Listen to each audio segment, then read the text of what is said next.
Do, pakinggan po ninyo itong ginagawang matinding tanong ni Congressman Gutierrez.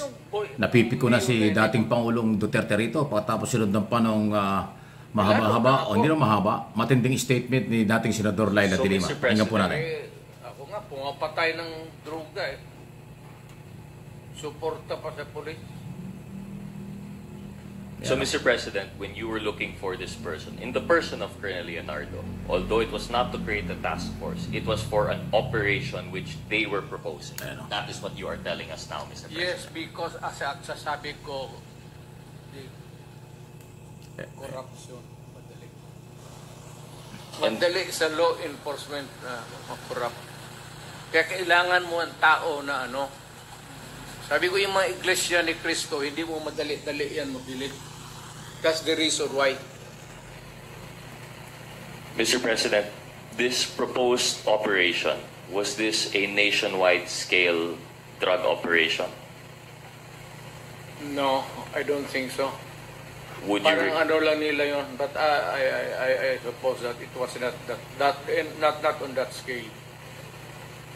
Maybe yung ano lang yung pasok labas na ano.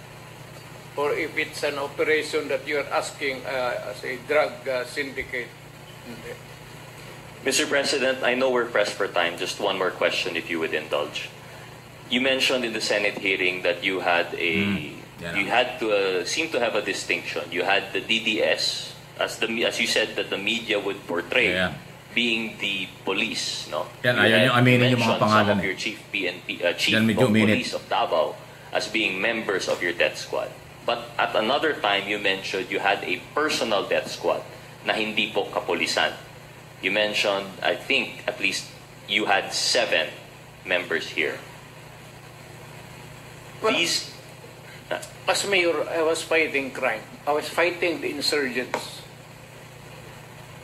Remember na, hindi mo lahat maano yung, it's Mindanao.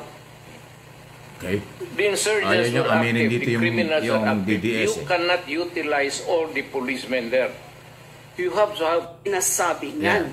Ang ibig ba ho niyang sabihin, ayan si De Lima. o kasi hindi kaya masagot kanyang yung tungkol paniniwala, sa ay DDS. makakaswelto na yung lahat na sumunod sa kanyang mga illegal orders of kill, kill, kill. Nagkakamali rin po yung mga polis kung yan din po ang iniisip nila. Dahil inaako na nung pinaka-mastermind, yung principal by inducement, na siya lang ang merong responsibilidad.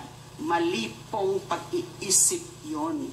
No matter how many times, 1,000 times, nasasabihin niya ng dating Pangulo at dating Mayor na siya lang ang may responsibility, hindi pa rin pwedeng makalusot at maabswelto yung mga gumawa, sumunod sa kanyang kill orders.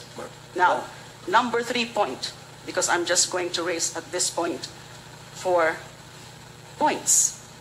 Yung kanina po, yung tungkol dun sa personal guilt, that was in the course of the questioning of the Honorable Gutierrez. So, paulit-ulit din pong sinabi ng dating mayor, ng dating Pangulo, na yung pumatay mismo, yun ang may personal guilt. Totoo.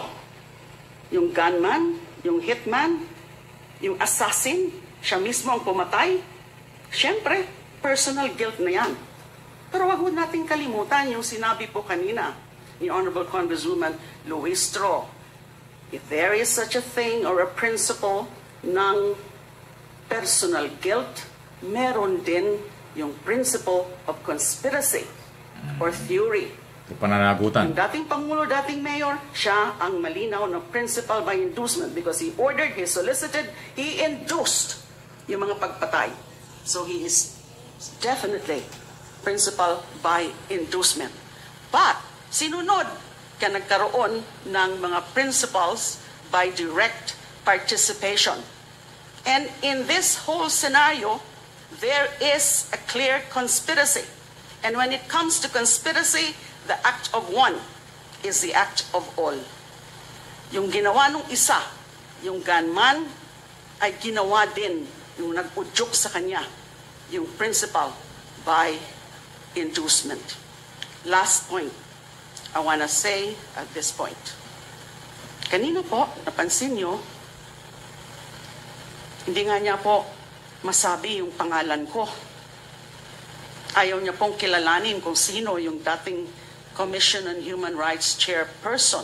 Sabi daw, again, nung tinatanong o dun sa mga punto ni Congresswoman Luistro, Magkatabi lang sila, oh. hindi niya kilala kung sino man yan. Pero walang kaibuan. CHR na yan. Nagtataka po ako doon. He's lying when he said that he does not know Laila de Lima. How can he say that he does not know Laila de Lima? Unang-una, yung GDS, yung hearing po namin, yung CHR inquiry sa Davao on the GDS killings, siya po, as then mayor, ang pinakauna na tinawag namin as resource person. Di ho ba? Pangalawa, naku, kayo, narinig niyo ho yun.